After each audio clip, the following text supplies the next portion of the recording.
নমস্কাৰ এই মুহূৰ্তত আহি পৰিছে কেইবাটাও গুৰুত্বপূৰ্ণ খবৰ আৰু এনে ধৰণৰ খবৰসমূহ নিতৌ চাবৰ কাৰণে চেনেলটো সাবস্ক্ৰাইব কৰি ভিডিঅ'টোত এটা লাইক কৰি দিব এই মুহূৰ্তত দৰেজৰা গুৰুত্বপূৰ্ণ খবৰ নেপালৰ পৰা শিক্ষা ল'ব লাগে ভাৰত চৰকাৰে নেপালৰ পৰা শিক্ষা ল'ব লাগে স্বৈৰাচাৰী শাসকে নেপালৰ পৰা শিক্ষা ল'ব লাগে ভ্ৰষ্টাচাৰী দুৰ্নীতিগ্ৰস্ত ৰাজনৈতিক নেতাই প্ৰতিবাদকাৰীয়ে বিচাৰিয়ে নাপালে ঘৰ জ্বলাই দিয়াৰ পিছতে গোপন সুৰংগত উদ্ধাৰ হল কোটি কোটি টকা আৰু সোণ নেপালৰ প্ৰাক্তন প্ৰধানমন্ত্ৰীৰ শেখ বাহাদুৰ দেউৰাৰ কাঠমাণ্ডু স্থিত নিজা বাসগৃহত উদ্ধাৰ কৰা হৈছে এটা সুৰংগ এই সুৰংগত নগদ কোটি কোটি টকাৰ ধন উদ্ধাৰ কৰা হৈছে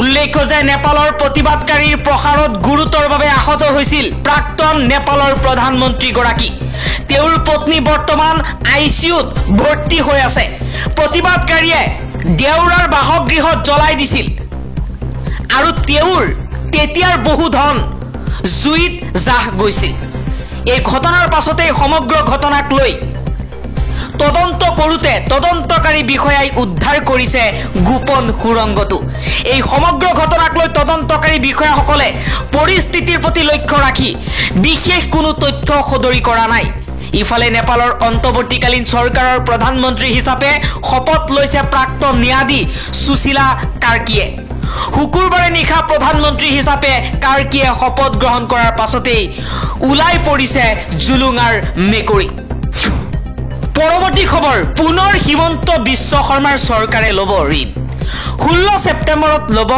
1500 কোটি টকাৰ ঋণ 2 ছেপ্টেম্বৰত লৈছিল 800 কোটি টকাৰ ঋণ 26 আগষ্টত লৈছিল 450 কোটি টকাৰ ঋণ 5 আগষ্টত লৈছিল 900 কোটি টকাৰ ঋণ ঋণৰ বুজাত দেউলীয়া হৈ পৰিছে চৰকাৰ তাৰ পাছতো ঋণ লোৱাত ব্যস্ত চৰকাৰ আন এটা খবৰ আজি প্ৰধানমন্ত্ৰী মোদী অসমলৈ আহিব অসমলৈ আহি নতুন কিবা কথা কোৱাৰ আগতে ৰাইজক প্ৰশ্নৰ উত্তৰ দিয়ক প্ৰধানমন্ত্ৰী মোদীলৈ প্ৰশ্ন কৰিছে 2014 চনত প্ৰতিশ্ৰুতি দিছিল 16 মেৰ পাছত এজনো অবৈধ বাংলাদেশী থাকিব নোৱাৰিব তালি টোপোলা বান্ধি অসম এৰিব লাগিব 11 বছৰত কিমানজন অনুপ্ৰৱেশকাৰীক মোদী চৰকাৰে বিতাৰিত কৰিলে তাৰ উত্তৰ দিয়ক পৰৱৰ্তী খবৰ মেঘালয়ৰ প্ৰাক্তন মুখ্যমন্ত্ৰী ডি লাপাঙৰ দেহাৱসান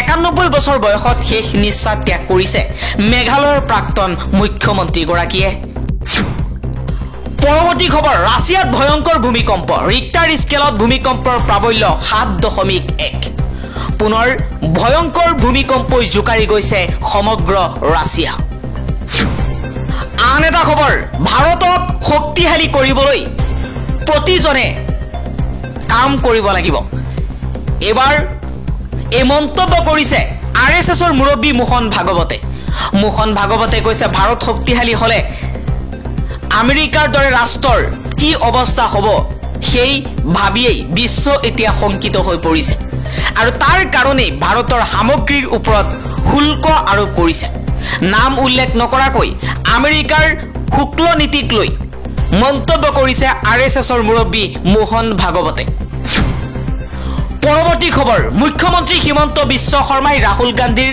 বডি ডাবলৰ কথা কৈছিল সেয়াও ফ্লপ হৈছিল হিমন্ত বিশ্ব শৰ্মাৰ মুখ্যমন্ত্ৰীৰ সকলো বিশ্বাসযোগ্যতা হেৰাই গৈছে আৰু তেওঁৰ কাৰ্যকলাপে মুখ্যমন্ত্ৰীৰ আসনখনৰ গৰিমা হানি কৰিছে মুখ্যমন্ত্ৰীয়ে নিজেই নিৰ্ধাৰণ কৰি দিয়া 10 ছেপ্টেম্বৰৰ ব্যৰ্থতা সন্দৰ্ভত গৌৰৱ গগৈৰ এক্স পোষ্ট গৌৰৱ গগৈয়ে কৈছে হিমন্ত বিশ্ব শৰ্মাৰ দৰে অকামিলা মুখ্যমন্ত্ৰী আৰু নাই তেওঁ কোনো কাম সফলভাৱে কৰিব নোৱাৰে পৰৱৰ্তী খবৰ গৌৰৱ গগৈৰ ছাটোকে বাকটো দেখিবলৈ লৈছে মুখ্যমন্ত্ৰী হিমন্ত বিশ্ব শৰ্মাই মেট্ৰিকৰ পেপাৰ চুৰি হোৱাৰ দৰে মুখ্যমন্ত্ৰীয়ে এছআইটিৰ ৰিপৰ্ট চুৰি কৰিছে মুখ্যমন্ত্ৰীৰ চল চাতুৰি আজিকালি ৰাইজে ভালকৈ বুজি পায় মুখ্যমন্ত্ৰী হিমন্ত বিশ্ব শৰ্মাৰ এছআইটিক লৈ এই মন্তব্য কৰিছে সাংসদ ৰকিবুল হুছেইনে পৰৱৰ্তী খবৰ মুখ্যমন্ত্ৰী হিমন্ত বিশ্ব শৰ্মাৰ পৰিয়ালত আছে বিদেশী। তেওঁ নিজৰ ঘৰত থকা বিদেশীৰ কথা নকয়, গৌৰৱ গগৈৰ পৰিয়ালক লৈ প্ৰশ্ন কৰে। এইবাৰ মুখ্যমন্ত্ৰী হিমন্ত বিশ্ব শৰ্মাৰ বিৰুদ্ধে সৰব হৈ পৰিছে জ্ঞানেন চক্ৰৱৰ্তী। জ্ঞানেন চক্ৰৱৰ্তী অসম নামৰ এটা ফেচবুক একাউণ্টৰ পৰা হিমন্ত বিশ্ব শৰ্মাৰ বিৰুদ্ধে বিদেশীৰ প্ৰসংগক লৈ কৈছে যে তুমি যে আনৰ পৰিয়ালত 3জন সদস্য ব্ৰিটেইনৰ নাগৰিক বুলি চিঞৰি আছা, তোমাৰ ভাতৃৰ সমগ্ৰ পৰিয়ালটো দেখোন ব্ৰিটেইনৰ নাগৰিক। দস্তাবেজ মুকলি কৰি আছো ৰবা। এইদৰে হিমন্ত বিশ্ব শৰ্মাৰ বিৰুদ্ধে মন্তব্য কৰিছে। আন এটা খবৰ, ভাৰত স্বাধীনতাৰ পিছত প্ৰথমবাৰৰ বাবে ৰেলপথ পালে মিজোৰামে। নৰেন্দ্ৰ মোদীয়ে মুকলি কৰিলে দিল্লী সংযোগী ৰেলপথ। এতিয়া মিজোৰামৰ পৰা চিধা দিল্লীলৈ যাব পাৰিব মিজোৰামৰ লোকসকল। শনিবাৰে মিজোৰাম ভ্ৰমণ কৰি মিজোৰামৰ প্ৰথমটো ৰেলপথ আৰু প্ৰথমখন ৰেল মুকলি কৰিছে প্ৰধানমন্ত্ৰী মোদীয়ে। এইটোৱেই হৈছে মিজোৰামৰ প্ৰথমটো ৰেল নেটৱৰ্ক। এই ৰেল পথৰ দ্বাৰা ৰাজধানী এক্সপ্ৰেছ আইজলক দিল্লীৰ সৈতে সংযোগ কৰিব। প্ৰধানমন্ত্ৰী মোদীয়ে 8,070 কোটি টকা ব্যয় সাপেক্ষে বৈৰবী চৈৰাং নতুন ৰেল লাইন মুকলি কৰিছে। এই লাইনত 45টা সুৰংগ, 55খন ডাঙৰ দলং আৰু 87খন সৰু দলং অন্তৰ্ভুক্ত। ভাৰ্চুৱেল ভাৱে উদ্বোধনী অনুষ্ঠানত অংশগ্ৰহণ কৰা মোদীয়ে কৈছে, কেইবছৰমানৰ আগতে আইজল ৰেলপথৰ আধাৰশিলা স্থাপন কৰাৰ সৌভাগ্য হৈছিল আৰু আজি আমি ইয়াক দেশবাসীৰ বাবে উৎসৰ্গা কৰি গৌৰৱ অনুভৱ কৰিছো। আন এটা খবৰ, ভাৰতীয় সমৰ্থকসকলে কৈছে পাকিস্তানৰ লগত ভাৰতে খেলিব নালাগে ক্ৰিকেট। কিন্তু ভাৰতে কিয় পাকিস্তানৰ সৈতে ক্ৰিকেট খেলিব লাগিব, উত্তৰ দিলে মন্ত্ৰী অনুৰাগ ঠাকুৰে। দেওবাৰে ভাৰত আৰু পাকিস্তানৰ মাজত অনুষ্ঠিত হ'বলগীয়া এছিয়া কাপ 2025 খেলখন সন্দৰ্ভত বিজেপিৰ সাংসদ অনুৰাগ ঠাকুৰে কৈছে যে যদি দলটোৱে এই মেচত অংশগ্ৰহণ নকৰে তেন্তে দলটো প্ৰতিযোগিতাখনৰ পৰা বাহিৰ হ'ব। শনিবাৰে সাংবাদিকৰ সৈতে হোৱা কথা বতৰাত অনুৰাগ ঠাকুৰে কৈছে যে বহুজাতিক প্ৰতিযোগিতাত য'ত এচিচি বা আইচিচিয়ে আয়োজন কৰে, যিকোনো দেশৰ বাবে অংশগ্ৰহণ কৰাটো বাধ্যতামূলক বা প্ৰয়োজনীয় হৈ পৰে। তেওঁ কয় যে যদি দলটোৱে অংশগ্ৰহণ নকৰে তেন্তে দলটোৱে প্ৰতিযোগিতাখনৰ পৰা বাহিৰ থাকিব আৰু এই মেচৰ পইণ্ট আনটো দললৈ যাব।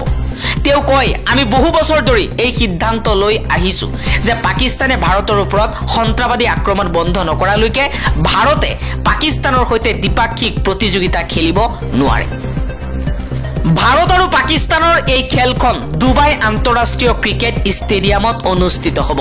এই মেচখনৰ বিৰোধিতা কৰিছে বিৰোধীয়ে। তেওঁলোকে কৈছে যে পেহেলগাম আক্ৰমণৰ পিছত ভাৰতে পাকিস্তানৰ সৈতে কেনেকৈ মেচ খেলিব। এই মেচখনৰ বিৰুদ্ধে বৃহস্পতিবাৰে উচ্চতম ন্যায়ালয়তো PIL দাখিল কৰা হয়, যিটো আদালতে তৎক্ষণাত তালিকাভুক্ত কৰিবলৈ অস্বীকাৰ কৰে।